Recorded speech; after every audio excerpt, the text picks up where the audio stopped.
Santo, como eu falei, eu não estou dando o estudo que eu tinha feito, preparado, né? É um estudo que já estava pronto, tá? Que eu já fiz há algum tempo, né? A partir da leitura de um livro, Batismo com o Espírito Santo. Eu me esqueci o nome do autor, acho que esse livro nem se edita mais. Ele é muito antigo, no meu tempo de seminário, eu tive que tirar xerox dele, e ele fala tudo sobre o movimento pentecostal e o ministério do Espírito Santo. Tá? Então é um livro histórico e teológico muito bom. Tá? Eu tenho ele em cópia, né? E esse estudo foi tirado de lá. Tá? Foi tirado de lá. Muita coisa foi tirada de lá. Né? Só que desses 4 dias a gente tem que resumir. Né? É um estudo que eu dei na igreja, assim, não na nossa igreja, foi em uma outra igreja, assim, várias escolas dominicais, né? E aí a gente tem que resumir. E eu percebo que às vezes algumas perguntas, né, são feitas em primeiro lugar, porque as pessoas já conhecem alguma coisa sobre isso, já tiveram até vivenciado essa experiência dessa doutrina, a vivenciar essa doutrina em outras denominações, né? E o que a gente está dando é o básico.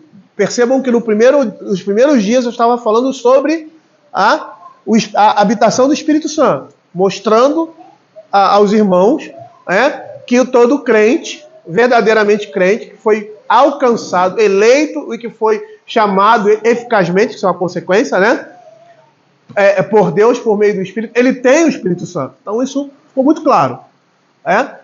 Depois, num momento mais adiante, nós vimos que a habitação do Espírito é a mesma coisa que o batismo do Espírito. E que nos textos que nós vimos ontem, nós vimos que a conversão e o batismo com o Espírito Santo, ou o dom do Espírito Santo, é a mesma coisa. E que um crente, para ser crente, ele precisa ter o dom do Espírito, ele precisa ter a habitação do Espírito. Então, essa ideia de que você é convertido, você não tem o batismo com o Espírito Santo, isso não existe. Então, hoje, eu ia pegar alguns textos, vou fazer isso, não sei se vou conseguir pegar todos, que mostram logo após Pentecostes, e em Pentecostes também, as pessoas sendo batizadas. E muitas vezes você vai ver lá o batismo com água sendo mencionado, e outras vezes o batismo com o Espírito Santo sendo mencionado com ações portentosas. Então a gente vai entender por que essa variedade. Por que essa variedade? Mas antes disso, eu não tinha inserido isso nesse nosso estudo, mas eu achei conveniente inserir, até para a gente entender por que se chegou a essa concepção de batismo com o Espírito Santo e da forma como é, pelo que esse movimento lá da década de 60 falava e como ele se desenvolveu. Rapidamente. Então, é um movimento chamado de movimento carismático, que a gente pensa que começou na igreja presbiteriana, na igreja no meio cristão. O movimento carismático começa na igreja católica. Hoje se inverteu, né? Mas historicamente o movimento carismático inicia-se no meio católico e depois ele vai para o meio evangélico e agora se inverteu, né? A igreja católica agora pega resquício, aquele padre Marcelo, quem viveu a época do padre Marcelo e coisas assim, a época, década de 80, 90, eu acho, né? Por aí, você vê que a igreja católica se apropriou, você tem um movimento carismático na igreja católica que é muito semelhante, né? Já vi crentes participando desse movimento, é muito semelhante ao movimento carismático no meio evangélico, né? Mas na realidade o catolicismo e o protestantismo são coisas completamente opostas. Então eu vou começar falando das teorias desse movimento, daqueles que encabeçavam o movimento carismático e o que eles diziam, né? Então, uma das coisas que eles falavam era que era uma segunda bênção, que era chamado o movimento Holiness, ou movimento de santidade. Então eles diziam assim: depois de alguém se tornar cristão, faltava mais um enchimento para o crente ser completo diante de Deus. a segunda operação do Espírito Santo conferindo santidade e poder. Então, segundo essa teoria, o crente nem era santo, nem tinha poder. Mas é poder para quê? Aí a gente vai ver mais adiante. Eu até falei ontem, citando Atos, capítulo 1, verso 8. E recebereis vós o Espírito Santo, e tal. E recebereis poder para testemunhar. O poder do Espírito Santo era para pregação da palavra. É isso que significa poder do Espírito Santo. O ministério do Espírito Santo, no Novo Testamento, é o ministério da pregação, porque convence do pecado, da justiça e do juízo. Então, dentro dessa perspectiva, ou seja, dentro do que nós vimos, a gente viu que o batismo com o Espírito Santo é a própria conversão. Eles diziam também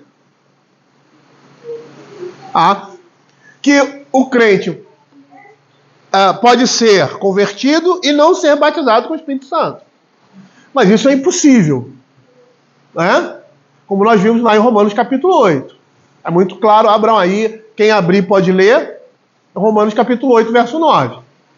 Ali o Senhor Jesus, Paulo está falando claramente que há uma circunstância que caracteriza a carne e a outra circunstância que caracteriza o enchimento, o batismo, a habitação do Espírito. Romanos 8, 8 e 9.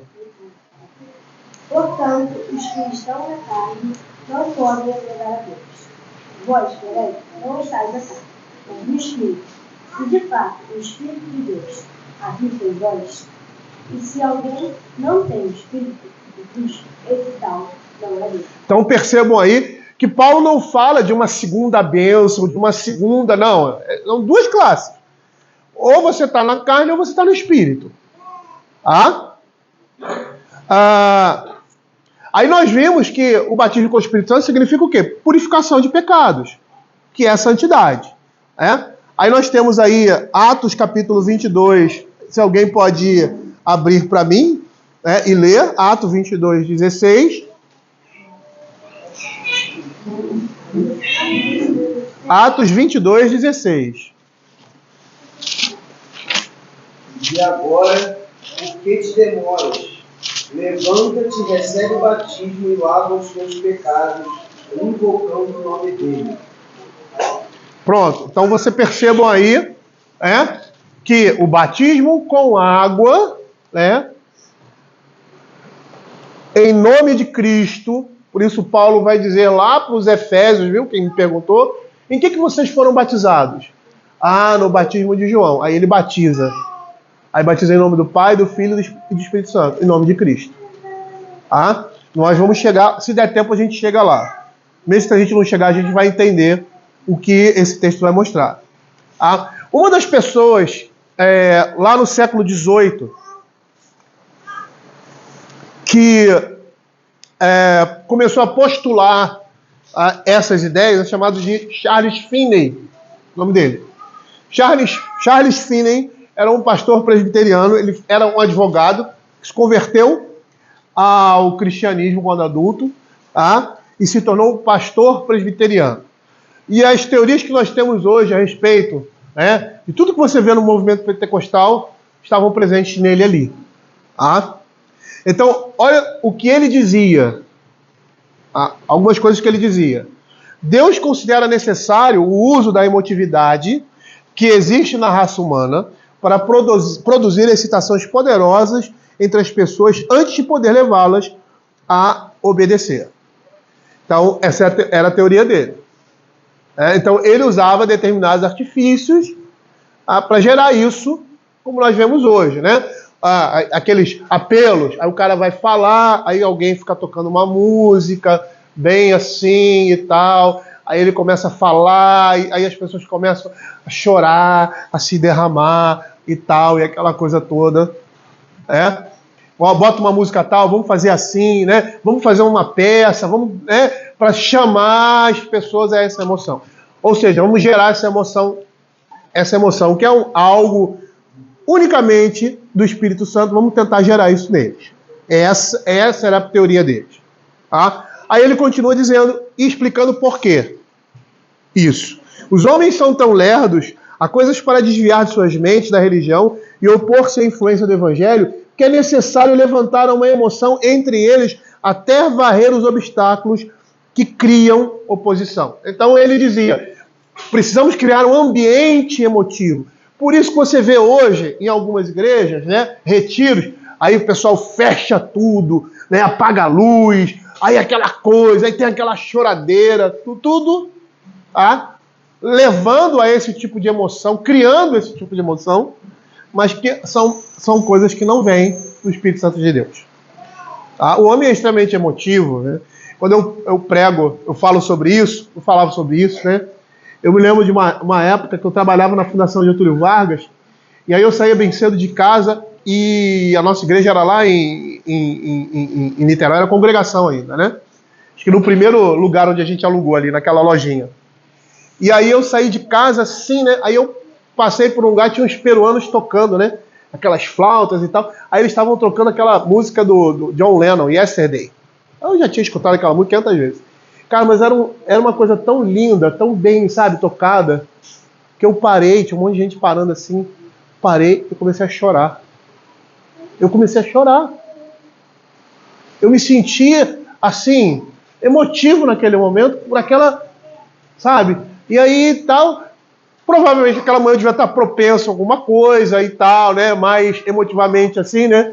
E eu gosto de música e tal, me emociono com essas coisas. E ainda mais quando é uma música bonita, que tem alguma coisa que fala, né? Assim, de amor, dessas coisas assim, né? Então, aí eu comecei a chorar. Aí eu fui embora pro trabalho, eu falei, poxa, que legal e tal. Aí eu me lembrei dessas coisas. E é o que muitas vezes a gente vê nos cultos evangélicos. Criando-se essa emoção. Mas é o tipo de emoção que você sente ali no culto, vai embora para cá, acabou. Porque quando essas coisas são geradas pelo Espírito Santo de Deus, e não precisa nada disso, pela pregação da palavra, né? pela ação do Espírito, através de uma letra de música que você está ouvindo lá, aí a letra, né? Uma vez eu estava pregando em Icaraí, aí estava cantando aquele cântico 317. Eia, crentes destemidos. Cara, eu comecei a chorar. Porque eu comecei a pensar na pregação e no que aquele hino significava. Eu tinha colocado a pregação, o tema da pregação era aquele cântico. Aí eu comecei a chorar. Eu falei, aí eu até tentei me esquivar ali, que eu estava no púlpito, para ninguém ficar vendo, né? E tal, né? Aí eu tentei assim me esconder um pouco e tal, mas eu fui levado ali por Deus a sentir aquilo. Por quê? Porque estava sentindo aquilo que a palavra de Deus ia ser trazida, porque já estava na minha mente, né? E o cântico, né? Falando, e se você for ver esse cântico fala de sofrimento, ele fala de você ter uma posição diante da verdade, né? A postura, por exemplo, né? Pelo menos de um militar diante de uma mensagem como essa, é uma postura de firmeza. Cara, eu me derramei. O que foi aquilo? A ação do Espírito Santo de Deus, né? Falando através do cântico e através da palavra que ia ser pregada, que eu já sabia o que era. Esse tipo de emotividade, esse tipo de coisa, não é gerado por um ambiente, né? É uma igreja, como dizia a igreja presbiteriana, é uma igreja fria, um culto formal, uma liturgia até mais formal do que a nossa, e aí você se sente tocado. É a palavra, é o Espírito Santo de Deus edificando o seu povo. Agora, quando essas coisas são faladas, são ditas, o que a gente vê? A gente vê um desconhecimento completo do poder de Deus por meio da pregação do Evangelho. Se você abrir aí Hebreus capítulo 4, verso 12, o texto vai dizer que a palavra de Deus, ela divide aquilo que não é possível ser dividido. Hebreus capítulo 4, verso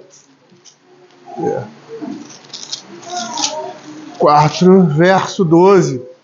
Porque a palavra de Deus é viva e eficaz, mais cortante do que qualquer espada de 2 gumes, e penetra até o ponto de dividir alma e espírito. Ou seja, dividir coisas que são indivisíveis, juntas e medulas. É apta para discernir os pensamentos e propósitos do coração. E não há criatura que não seja manifesta na sua presença. Pelo contrário, todas as coisas estão descobertas e patentes aos olhos daquele a quem temos de prestar contas. Quantas vezes nós ouvimos uma pregação, e aí nessa pregação, aí você diz assim, pô, cara, o pastor está falando de mim. Eu estava até conversando com uma pessoa sobre isso, que as minhas pregações são pregações expositivas. E é muito interessante, porque a gente segue um livro. A gente segue um livro. E às vezes, tem um problema na igreja, às vezes eu não sei, às vezes eu sei do problema, ou já estava falando, tratando o problema. Aí aquele texto cai como uma luva. Eu não, vou falar sobre esse tema porque está acontecendo isso na igreja. Eu tenho essa autoridade por ser pastor, esse é o ministério pastoral. Mas não foi isso. Isso já aconteceu várias vezes na minha vida pastoral.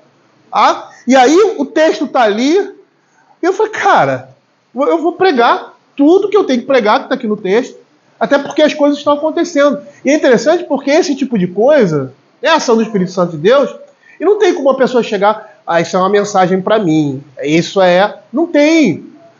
Por quê? Porque se você vier, como já vieram conversar comigo, eu falei, minha filha, para essa pregação aqui, eu nem sabia que era esse tema, estava ali.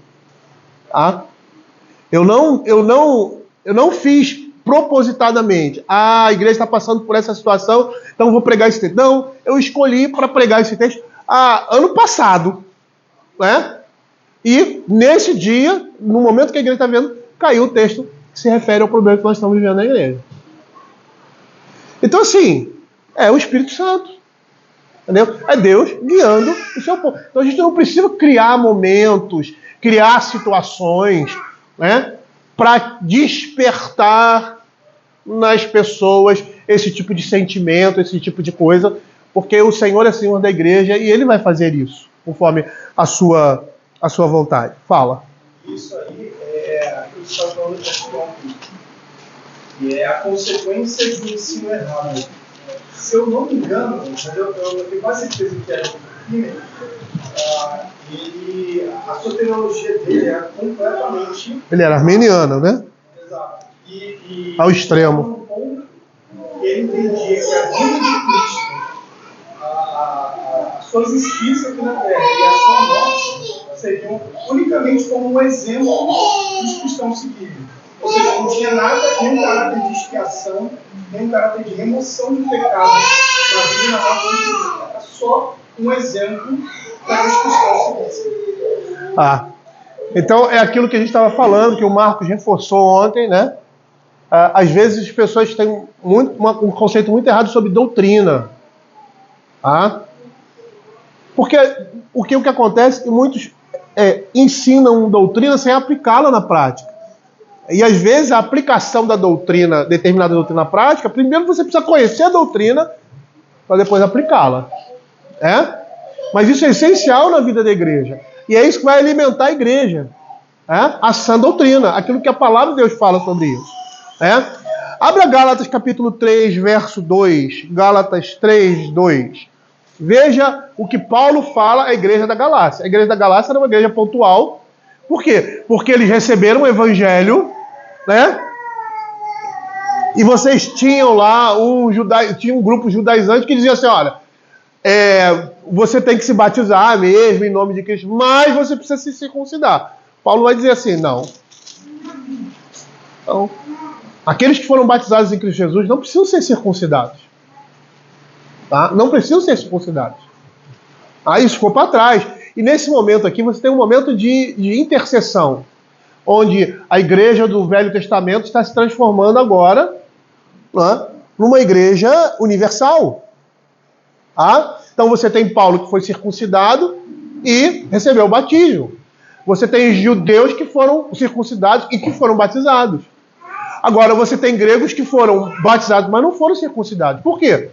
Porque a circuncisão estava relacionada ao passado, ou seja, a cruz de Cristo, ao sinal. Os sacrifícios cruentos apontavam todos para a cruz de Cristo. Quando Cristo veio, todos eles cessaram. Veja aqui, Gálatas capítulo 3, verso 2. Eu vou ler o verso 1. Ó Gálatas insensato, quem vos vacinou a vós outros, antes cujos olhos foi Jesus Cristo exposto como crucificado? Quero apenas saber isso de vós. Recebeste o Espírito pelas obras da lei ou pela pregação da fé? Então, Paulo está sendo claro aqui, que o crente ele recebe o Espírito Santo por meio da pregação do Evangelho. O que isso é? Conversão. Conversão. Eu gostaria agora da gente entrar em alguns textos para vermos como isso acontece. Eu disse que Pentecostes foi um sinal. Um início, um sinal, que todo sinal para todo mundo ver, e serve como o quê? Como afirmação para qualquer refutação contrária. Eu citei aqui um grupo, eu não sei se eram adventistas, se eram testemunhas de Jeová, que esses grupos, que são seitas, eles vivem dizendo que Jesus Cristo vai voltar e dão a data. E aí quando chega aquela data, a coisa não veio. Ninguém viu. Aí eles arrumam uma desculpa. Na ressurreição do Senhor Jesus, 500 pessoas viram o Senhor. 500 pessoas. Os apóstolos foram testemunhas oculares. Não somente os apóstolos, os romanos também. Os fariseus também foram testemunhas, as autoridades. Porque os soldados foram lá e falaram para eles o que tinha acontecido. Veio um anjo e removeu uma pedra. E ele, não fala isso para ninguém não. Pagou dinheiro para eles. E aí eles disseram assim, se eu disser isso, vão me matar. Porque um soldado romano, se ele perde a guarda dos seus presos, ele é morto. Como lá o carcereiro que tentou se matar. Por que ele tentou se matar? Porque todo mundo fugiu. Ele viu as portas do cárcere se abrindo, os presos foram embora. Lascou, morri. Porque ia lá chegar o comandante lá, o centurião lá, ia chegar para ele e falei, cadê os presos? Fugiram. Ia matar. Acabou. Então, o que os fariseus fizeram? Deram dinheiro para ele e falaram, não, pode deixar que a gente vai contar uma história aí para as suas autoridades, vamos livrar vocês. Eles foram testemunhas. Não há como negar a ressurreição. Tem gente até que está querendo negar hoje em dia. Hoje em dia estão querendo negar tudo que é verdade, que é história, com narrativas. Mas está registrado. A Escritura registra. Historiador como Flávio José, que era um judeu, e não era um cristão, era judeu, registra sobre a ressurreição de Cristo. A história registra. Os discípulos viram. É um fato. E por quê? Mas todo mundo viu? Não todo mundo viu. Não houve a necessidade de todo mundo ver. Mas foi um sinal incontestável. A vinda do Senhor Jesus, a palavra de Deus diz que todo olho verá. Ninguém vai dizer assim, eu não vi o Senhor Jesus. Não, todo mundo vai ver. É como olhar para o sol e para a lua. É isso que a Escritura diz. É um fato incontestável. Então, quando algumas pessoas dizem, Jesus Cristo voltou e foi embora, isso tudo é mentira, balela, porque eles fizeram uma previsão e essa previsão estava errada. Mas para não ficar descreditado, eles dão. O que acontece em Pentecostes não tem como não reconhecer. É um momento, é a plenitude dos tempos. A promessa se cumpriu em Cristo Jesus. O Espírito Santo foi dado. Então, vamos abrir aí Atos capítulo 2. E eu vou precisar ler. Pelo visto, eu não vou conseguir falar sobre tudo aqui. Mas, se o capítulo 2 ficar claro na nossa mente, todo o resto já fica compreensível. Então vamos lá. Capítulo 2, me acompanhe. É importante essa leitura. Ao cumprir-se o dia de Pentecostes, estavam todos reunidos no mesmo lugar. Que lugar é esse? Esse lugar é um cenáculo. É onde a igreja estava anteriormente, onde foi feita a eleição dos diáconos. Ou seja, do apóstolo que substituiria Pedro. Capítulo 1. Tá? Pedro não, Judas, desculpa. De repente veio do céu um som como de um vento impetuoso e encheu toda a casa onde estavam assentados. Apareceram distribuídas entre eles línguas como de fogo e pousou uma sobre cada um deles. Aqui seriam as labaredas de fogo. Línguas de fogo seriam labaredas de fogo. Parece uma língua, né? Às vezes essa é a expressão que se usa muito para labareda de fogo, uma língua de fogo. Todos ficaram cheios do Espírito Santo e passaram a falar em outras línguas. O que parece aqui, eu analisei esse texto faz muito tempo, mas o que parece aqui é que sobre a cabeça deles aparecia tipo uma língua de fogo, uma chama, né, sobre eles. E essa língua de fogo aí representava o juízo também. Só que eu não vou falar sobre esse aspecto do juízo, que era o juízo sobre os judeus. Tudo que acontece aqui, por um lado, mostra a graça de Deus, né, e a bênção de Deus ser estendida, e juízo para os judeus que rejeitaram a palavra de Deus. As línguas serviriam como juízo, por quê? Porque Deus estava tirando do povo judeu a palavra, a pregação da palavra, e entregando na mão de gentios. E Paulo é muito claro quando diz isso nas suas pregações. Visto que rejeitaste, eu vou para os gentios. Todos ficaram cheios do Espírito Santo e passaram a falar em outras línguas, segundo o Espírito lhes concedia que falasse. Ora, estavam habitando em Jerusalém judeus, homens piedosos, vindo de todas as nações debaixo do céu. Quando, pois, se fez ouvir aquela voz, afluiu a multidão, que se possuía de perplexidade, porquanto cada um os ouvia falar na sua própria língua. Então percebam que o que acontece aqui, as línguas que eles falam, são línguas de homens, são idiomas. Estavam, pois, atônitos, e se admiravam, dizendo: vede, não são porventura galileus todos esses aí que estão falando? E como ouvimos falar, cada um em nossa própria língua materna? Eu não sei o que acontece com o movimento pentecostal, porque o texto aqui é muito claro. Eles falavam em línguas, não línguas de anjo. Sabe qual era a concepção do judeu? A concepção do judeu, que a língua de Deus e dos anjos era o hebraico. Então, os judeus criam, na sua época, que a língua dos anjos e de Deus, a língua que Deus falava, é o hebraico. Por quê? Por quê?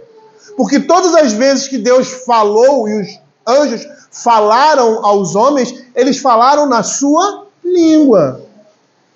Na sua língua. A única referência que você tem em língua de anjos é Paulo, lá em Corinto, e ele fala ali como uma hipérbole, um exagero, né?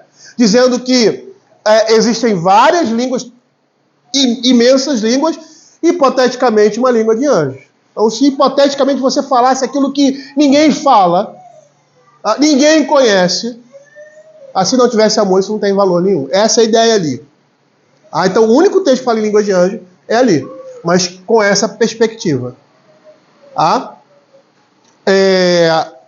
Aí ele diz assim: estavam, pois, atônitos e admiravam-se, dizendo: vede, não são porventura galileus, todos esses aí que estão falando? E como ouvimos falar cada um em nossa própria língua materna? Então aí já mata. Já mata a questão. As línguas que eram como sinal do derramamento do Espírito eram línguas humanas. E que línguas eram essas que os discípulos estavam falando?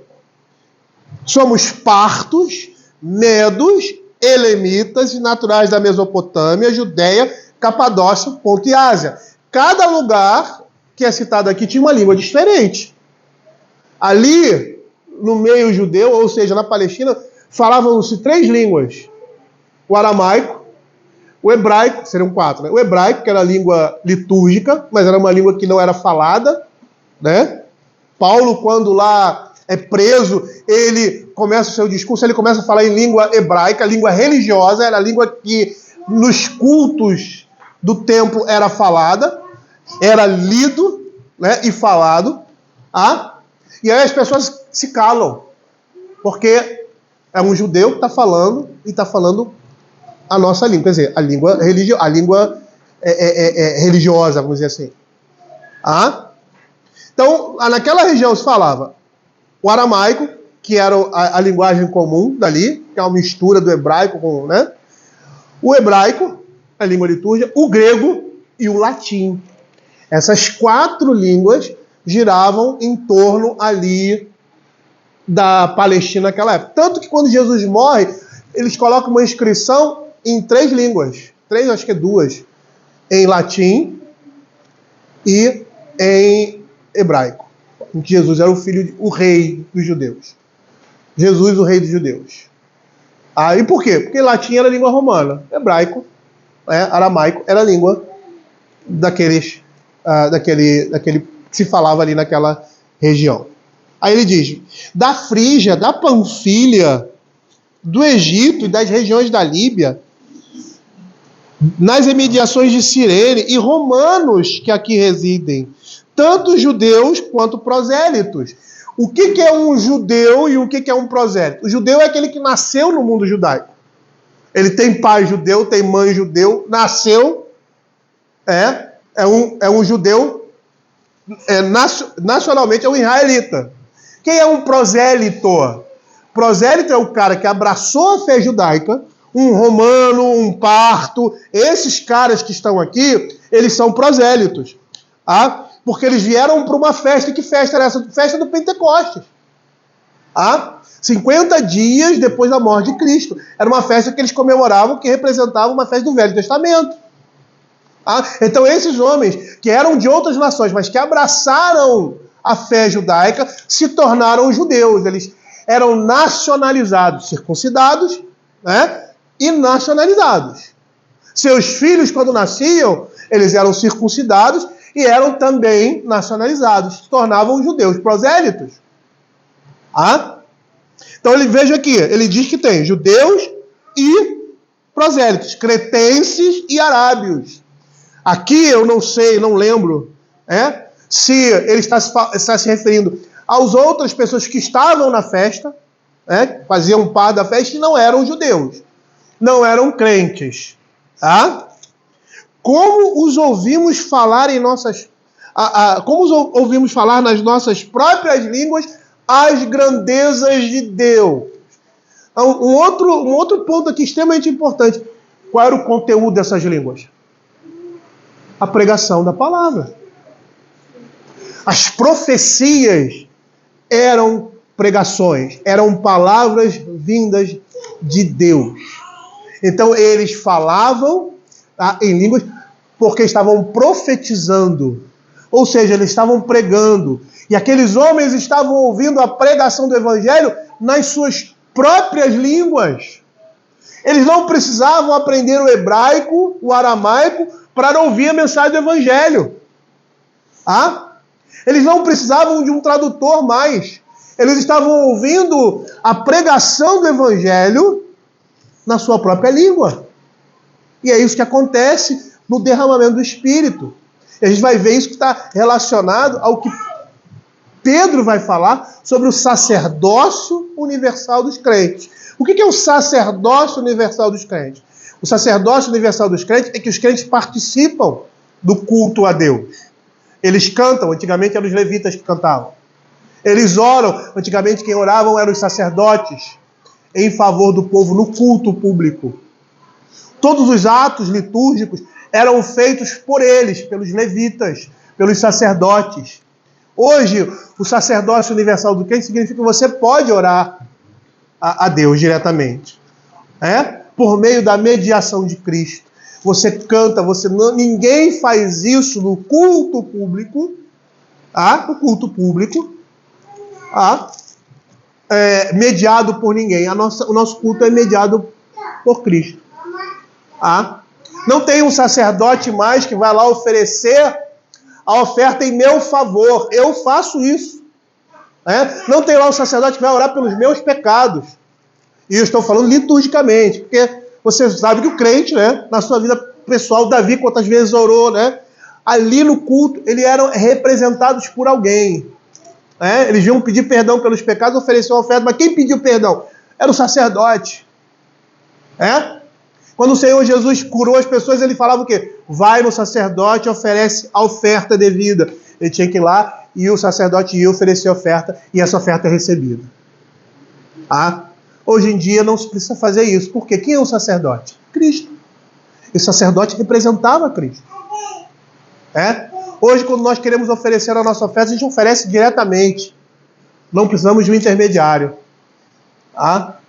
Então, todas essas coisas feitas no culto. Liturgicamente. Aí ele continua. Todos os atônitos perpétuos interpretavam uns aos outros. O que quer dizer isto? Outros, porém, zombando, provavelmente esses cretenses e arábios, estão embriagados. Por que eles estavam embriagados? Você já viu um chinês falando?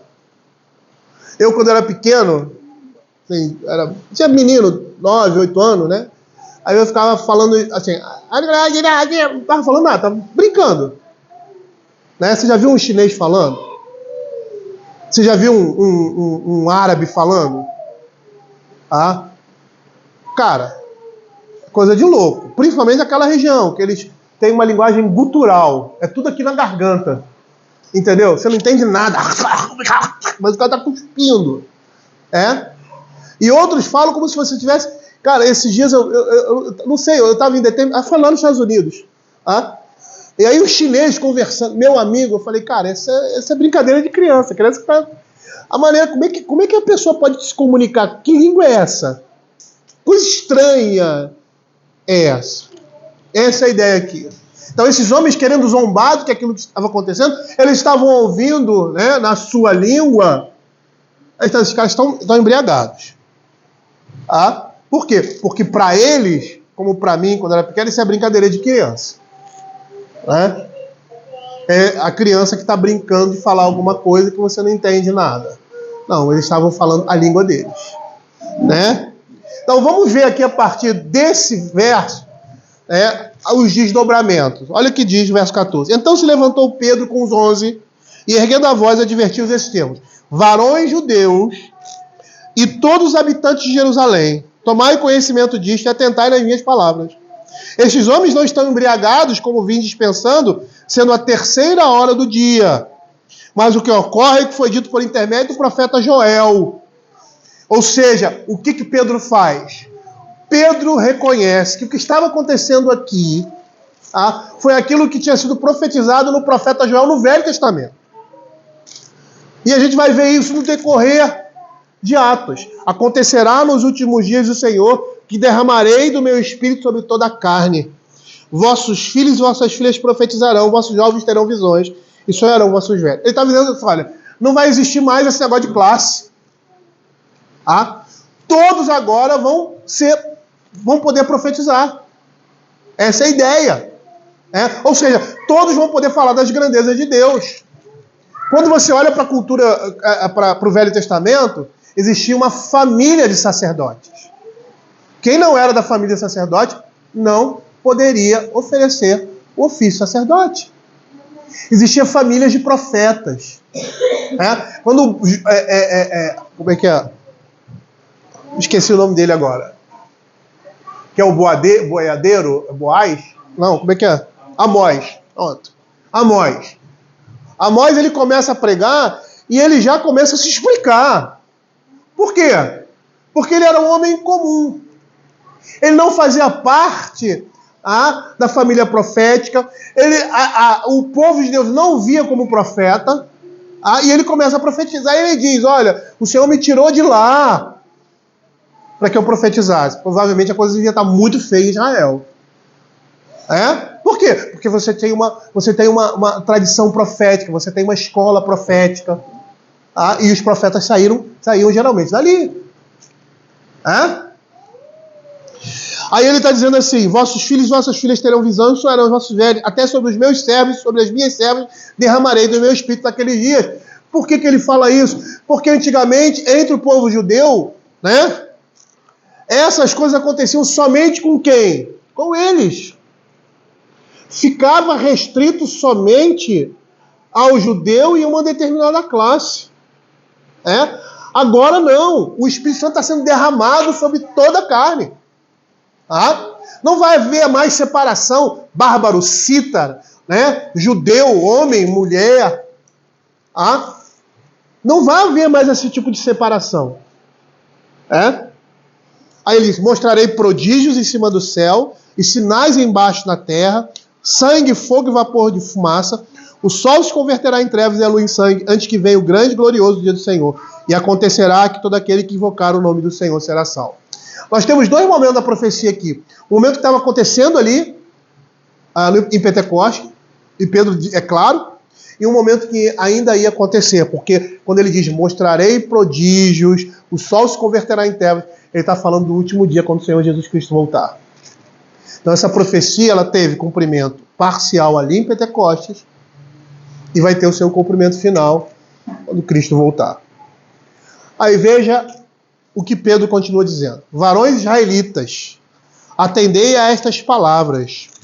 Jesus o Nazareno, aprovado por Deus diante de vós com milagres, prodígios, sinais, os quais o próprio Deus realizou por intermédio dele entre vós, ou seja, aprovado, confirmado.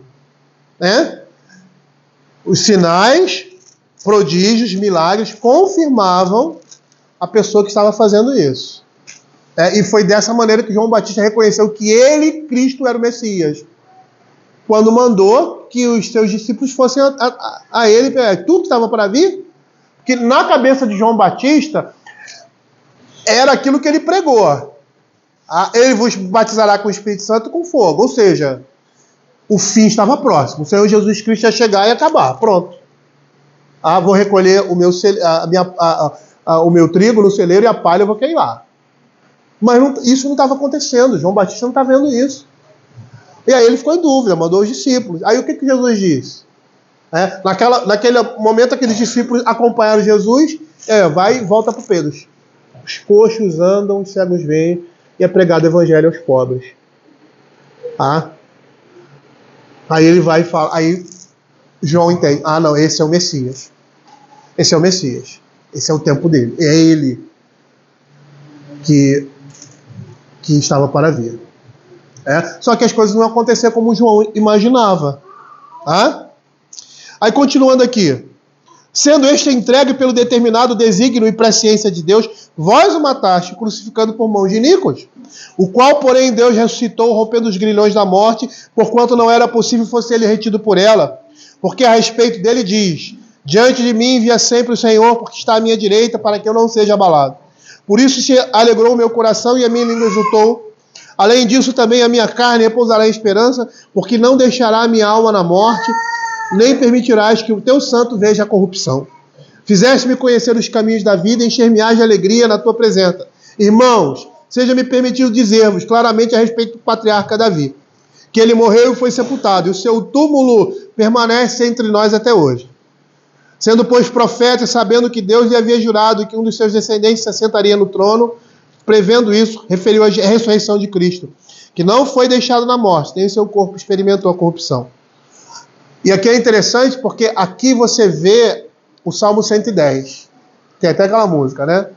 Abram-se os portais para que... como é que é? Abram-se os portais. Para que entre o rei, ele é o rei da glória. O Salmo 110, esse cântico, fala do momento em que o Senhor Jesus sobe aos céus. Que os portais do céu se abrem para que Cristo entre. E é isso que a profecia fala. E aí, lá em Apocalipse vai dizer que quando o Senhor Jesus, Satanás desce, nesse mesmo momento. Não existe mais lugar, e Apocalipse vai dizer isso, no céu para ele. Porque Cristo está lá. Cristo é a concretização da justificação de todo aquele que crê. Então, o acusador ele é lançado à terra. Ele não tem mais como acusar. É como se você querer acusar uma pessoa que foi inocentada. Comprovadamente, ela não cometeu o crime, não cometeu o delito. Você vai acusar ela de quê? Ali, a dívida foi paga. Ele não tinha mais o que acusar. É esse momento que está sendo dito aqui. A este Jesus, Deus ressuscitou, do que todos nós somos testemunhas. Exaltado, pois, a destra de Deus, tendo recebido do Pai a promessa do Espírito Santo, derramou isto que vedes e ouvis. Porque Davi não subiu aos céus, mas ele mesmo declara: diz o Senhor ao meu Senhor, assenta-te à minha direita, até que eu ponha os teus inimigos por estrado dos teus pés. O Salmo 110 aí. Esteja absolutamente certa, pois toda a casa de Israel, de que este Jesus que vós crucificaste, Deus o fez Senhor e Cristo. Aí o que acontece agora? A pregação do Evangelho. O derramamento do Espírito. Os homens pregando ali as grandezas de Deus. Pedro vai e prega um discurso incisivo, forte. Ele diz: vocês são culpados. Ele diz assim: Cristo foi entregue pelo determinado desígnio de Deus, mas vocês são culpados. Vocês mataram a Cristo. E aí o que acontece? Olha o que diz aqui o verso 37. Ouvindo essas coisas, compungiu-se-lhes o coração e perguntaram a Pedro e aos demais apóstolos: Que faremos, irmãos? Deixa eu...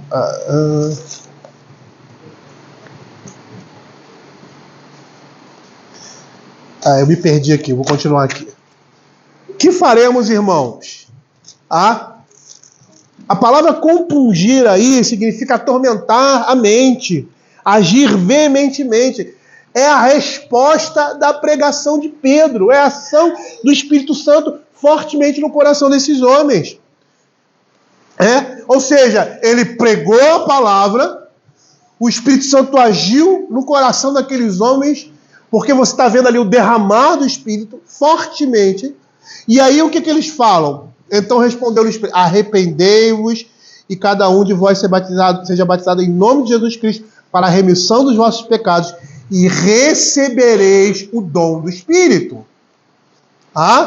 Aí ele vai dizer: pois para vós outros é a promessa para vossos filhos e para todos os que ainda estão longe, isto é, para quando o Senhor Deus vos chamar. Com muitas outras palavras, eu os testemunho, exortava-vos, dizendo: salvai-vos desta geração perversa. Então, os que lhe aceitaram a palavra foram batizados, havendo um acréscimo naquele dia de quase 3.000 pessoas. Percebam o que houve aí. Pregação do Evangelho. Pedro disse: vocês vão ser batizados, e o batismo era o batismo com água, mas esse era o batismo que João Batista estava falando, batismo de Cristo, que batizava com o Espírito Santo. Então a água era um sinal somente de que eles foram purificados do pecado deles, mesmo porque a evidência desse batismo está na declaração deles, no compungir o coração e na resposta ao arrependimento, a chamada ao arrependimento. Então o que acontece? Aceitaram a palavra, ou seja, eles se converteram. Havendo um acréscimo, então os que lhe aceitaram a palavra, ou seja, a ideia é que tinham mais de 5.000 pessoas e 3.000 pessoas ali. 3.000 aceitaram, o resto não aceitaram.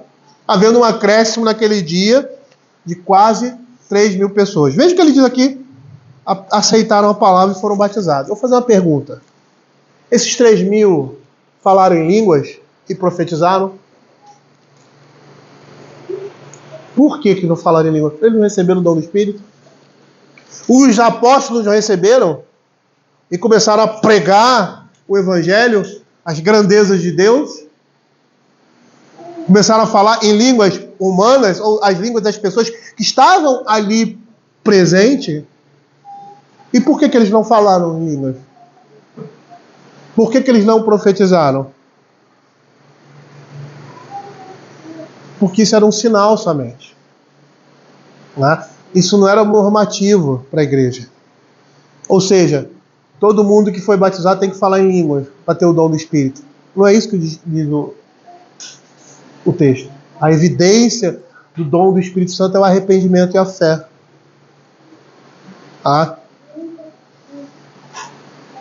E todos os outros textos que nós vamos ver aqui, eu vou pegar só mais um.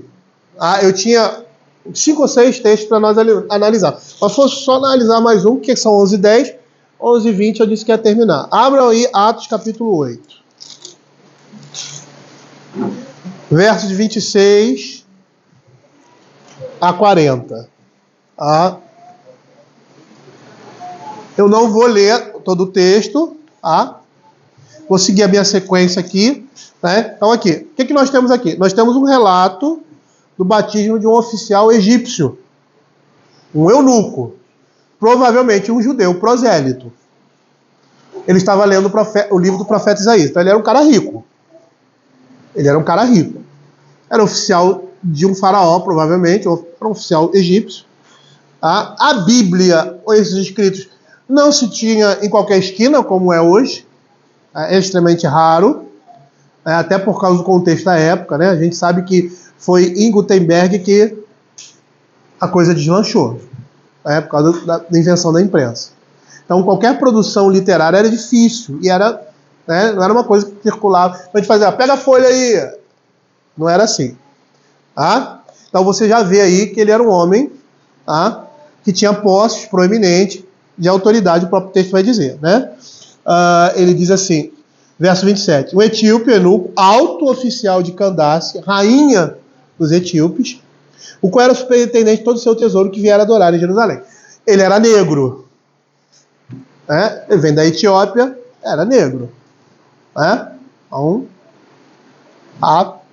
Então, veja aí. O que nós estamos vendo aqui? Nós estamos vendo aqui, o cristianismo rompendo barreira. Vossos filhos e vossas filhas profetizarão, vossos jovens terão visão, até sobre os meus servos e as minhas servas derramarei do meu espírito, sobre toda a carne. Então está se cumprindo a profecia. Ok? Aí o que você vê aí? No contexto judaico, esse homem ele não podia entrar na congregação para adorar, por 2 fatores. Em primeiro lugar, porque ele era estrangeiro. Em segundo lugar, porque ele era um eunuco. E era proibido aos eunucos entrarem, ele sendo um homem, no pátio dos homens. Havia ali um lugar onde ele poderia ficar. Ele não podia se achegar. O templo era de tal forma que você tem ali a congregação geral, que era somente os homens que entravam. Tinha o pátio das mulheres que ficavam ao redor. E ao redor o pátio dos gentios. Todos poderiam, no caso ali, participar do templo e adorar. Mas eles tinham um lugar. Por quê? Porque eles não eram judeus. À frente do salão de congregação, onde estava, o que você tinha? Tinha o lugar santo e o santo dos santos. Quem entrava no lugar santo? Quem entrava no santo dos santos? Somente sacerdotes. Tudo isso representava o quê? Representava o céu. O templo representava o céu. O trono de Deus. Esse sacerdote que entra é Cristo. Aquilo ali era uma representação. Mostrava o afastamento do homem de Deus, a necessidade de uma mediação. Essas coisas no Velho Testamento eram representadas. No Novo Testamento não há mais essa necessidade. Por quê? Porque Cristo cumpriu todas essas coisas. Esse foi o estudo, acho que a Flávia me lembrou. Tio, você retira o tal, o senhor falou sobre isso. A gente falou só sobre esses elementos. Então, perceba aqui que o que está sendo profetizado está sendo cumprido. Um homem fora da linhagem de Israel, apesar de ser um eunuco, provavelmente um judeu prosélita, que ele não fala, fora do povo judeu, recebendo o Espírito Santo. Recebendo a parte no reino de Deus, o que para os judeus era inconcebível. E olha o que Isaías capítulo 56, verso 3 a 7 fala. Veja aí. Eu vou ler rapidinho. Não fale o estrangeiro que se houver chegado ao Senhor, dizendo: o Senhor, com efeito, me separará do seu povo. Nem tampouco diga eunuco: eis que sou uma árvore seca. Porque assim diz o Senhor: aos eunucos que guardam os meus sábados, escolhem aquilo que me agrada e abraçam a minha aliança.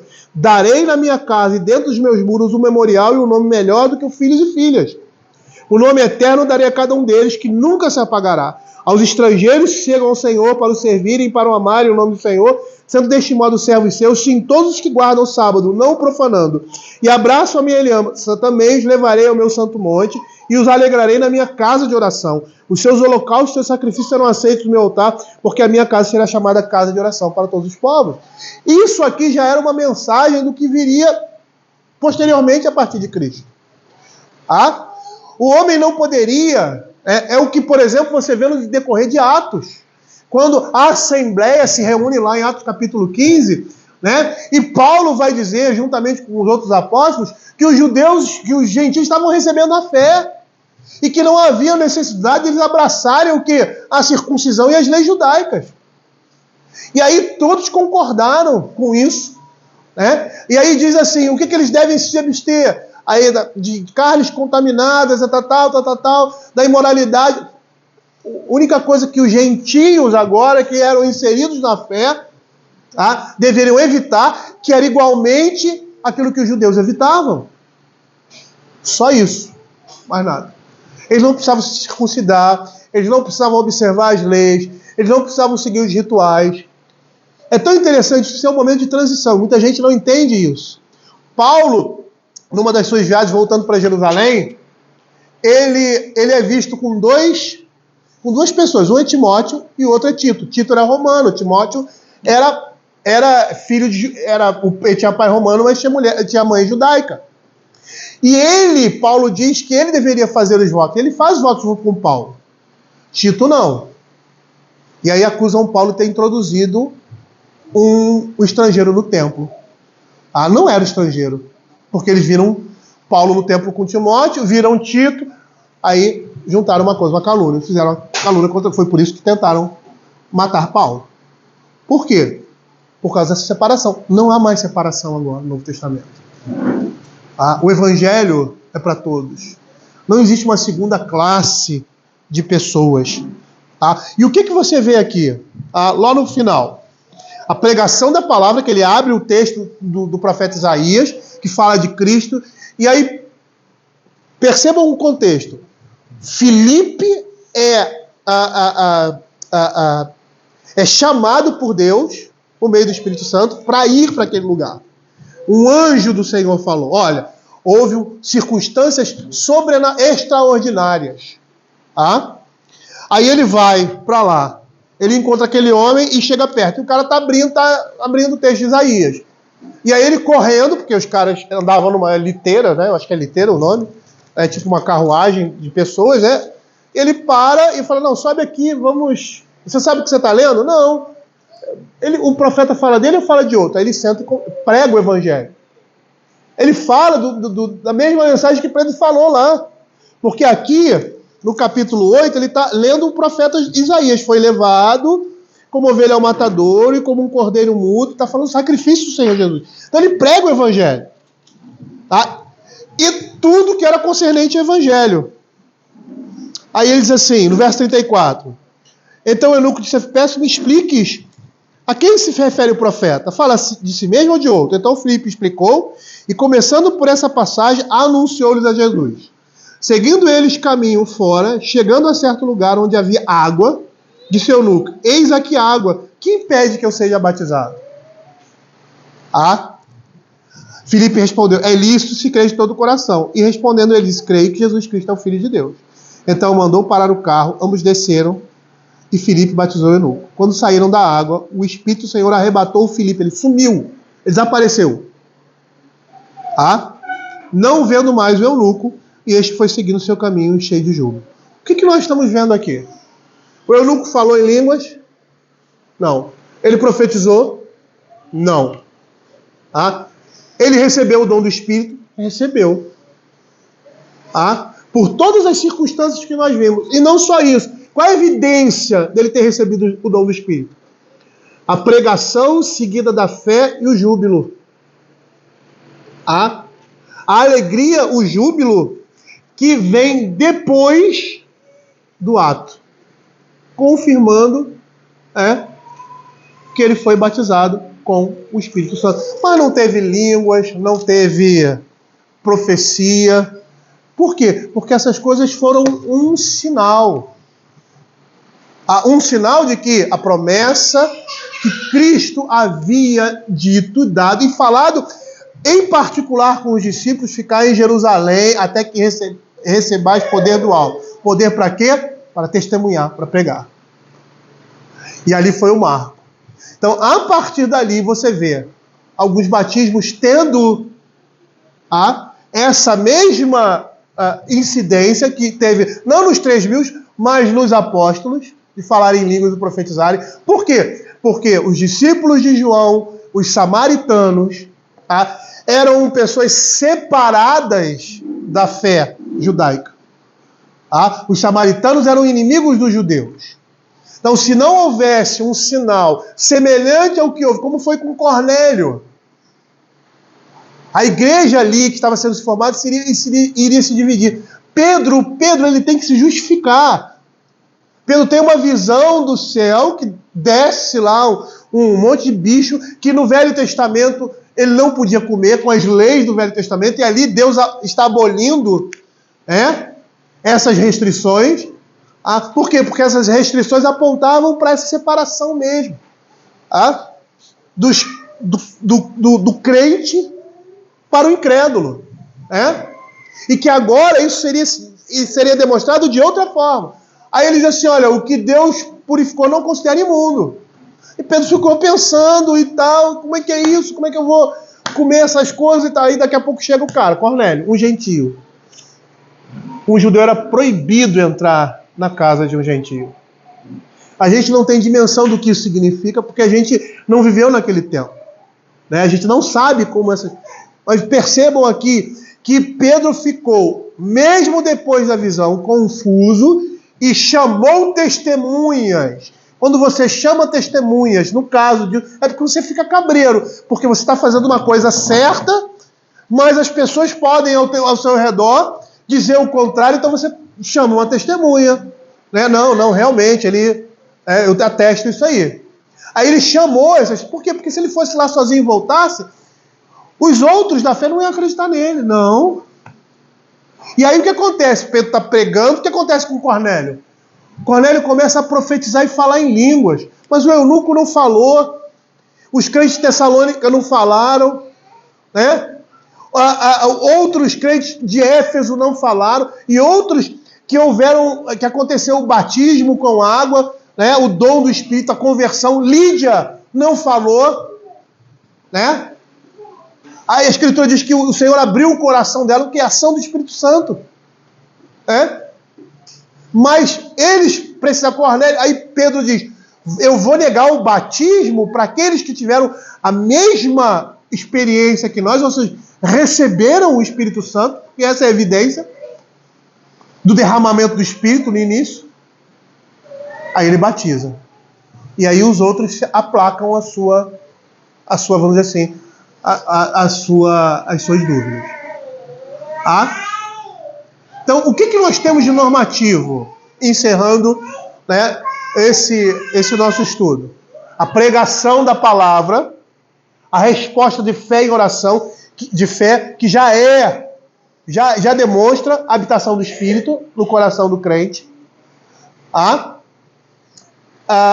O júbilo e a alegria e a demonstração disso por meio da vida. A resposta, o arrependimento. Essas coisas são normativas. Pregação, resposta e, consequentemente, o júbilo, quer dizer, a vida transformada, como demonstração da habitação do Espírito, do batismo com o Espírito Santo.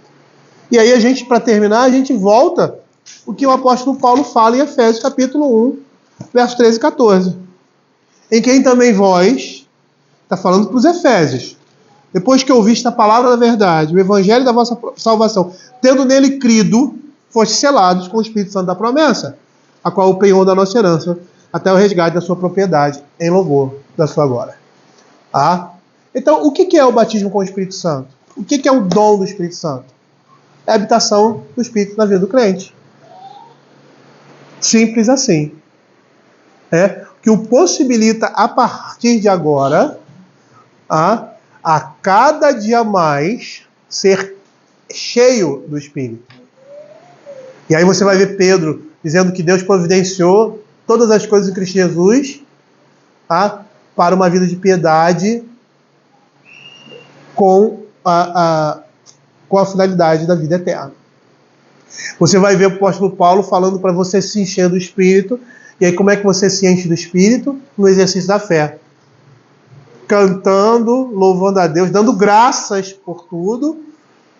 As mulheres sendo submissas aos maridos, os maridos amando as suas esposas, os filhos obedecendo aos pais, os pais corrigindo seus filhos, os servos sendo obedientes aos seus senhores, como a Cristo, os patrões sendo homens tementes e tratando os seus empregados, seus servos, com dignidade e honra. Dessa forma, no exercício da fé, a gente está se enchendo do Espírito.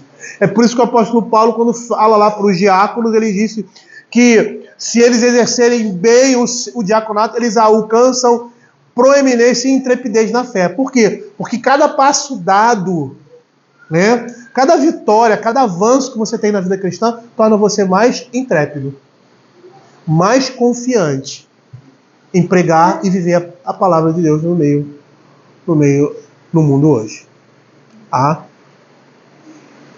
Bom, gente, nós vamos encerrar aqui.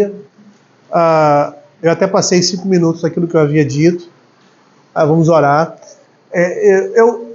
Eu sei que deve ter algumas dúvidas, então vou deixar aberto aí, para quem quiser ficar, quem quiser sair, ou de repente à noite na parte lá da devocional, depois lá daquele momento entre a devocional e a gincana, a gente tem um momento aí de vocês tirarem dúvida, anotem aí, tirem dúvida, para a gente também não atrapalhar os outros horários do nosso retiro. Ok? Vamos orar? Tá todo mundo aqui? Não, né? Tem gente lá fora? Quem é que está lá fora?